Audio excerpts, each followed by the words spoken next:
So, Rob, tell us a little bit about the advantages and disadvantages of being someone from the UK living in China and raising a multicultural family.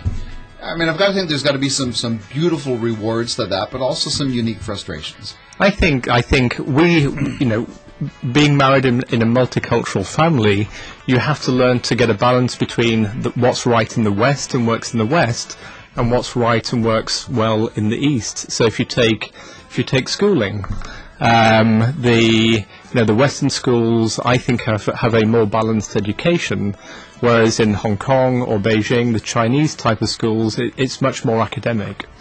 And so what we try very hard is to get the right balance between the two. So we encourage the kids to do a lot more sport or hiking or cycling or activities outside school.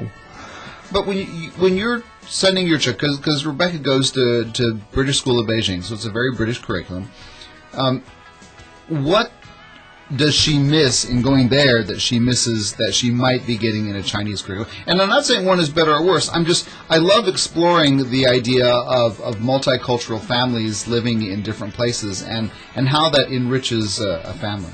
I think you're right. Both of the systems are very good, and at the end of the day, they both produce some very clever, balanced people. I think, and I can talk to the Chinese schools in Hong Kong more than the Chinese schools in Beijing. It's very academic. So What do you mean by that?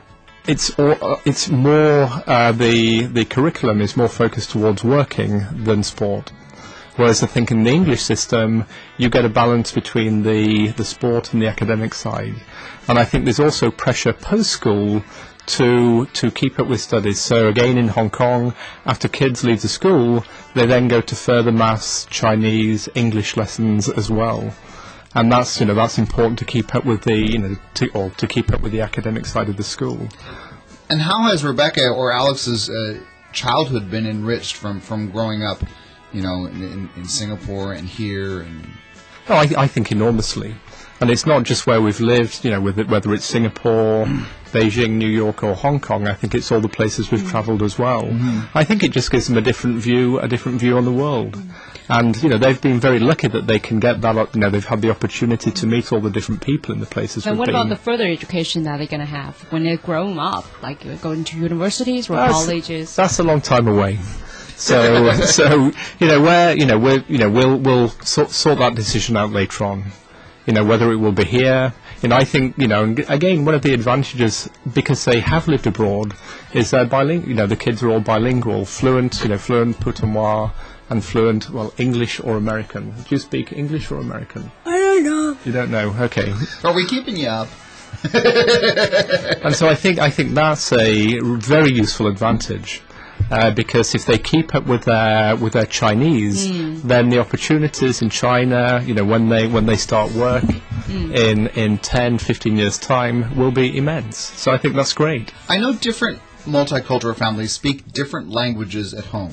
How did you decide what language you would be speaking at home? Well, when Rebecca was born, we got advice on what to do with the languages because we very much wanted her to speak English and Chinese.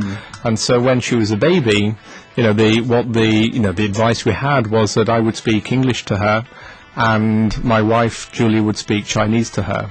So through that, they pick up the language very quickly. I think one of the funny stories we had was when we were in the US. And Rebecca's younger brother was going to nursery school or play school, and his English wasn't as good as the other English kids who spoke only American in those schools.